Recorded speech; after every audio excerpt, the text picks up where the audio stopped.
Hello বন্ধুরা, তো আজকে বানাবো কাঁঠালের বীজ দিয়ে ডাল। তো তার জন্য কাঁঠালের বীজগুলোকে দেখো আগে ভালো করে ছাড়িয়ে নিয়েছি।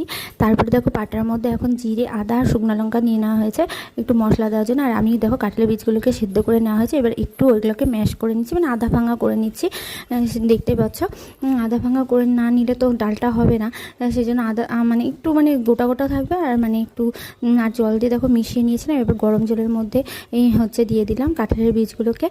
দিয়ে তার মধ্যে দেখো মশলাটা দিয়ে দেওয়া হলো। তার মধ্যে হলুদ, চিনি, লবণ হাতে পরিমাণ মতো দিয়ে এটাকে এখন ফুটতে দিতে হবে ভালো করে। তো ছোটোবেলায় আমার দিদার কাছে অনেক খেয়েছিলাম, তো আমি আমার শাশুড়িমাকে বললাম আজকে আমি এই কাঁঠালের বীজের ডাল খাবো। তো সেই জন্য মা বানাচ্ছে। এই যে দেখো হয়ে গেল। আর এখন যে গোটা গোটা কাঁঠালের বীজগুলো আছে সেগুলো মা একটু ম্যাশ করে নিল। এবার কড়াইয়ের মধ্যে তেল দিয়ে দিচ্ছে। তেলের মধ্যে শুকনো লঙ্কা, তেজপাতা এবং পাঁচফোড়ন দিয়ে এটাকে সম্বরা দিতে হবে।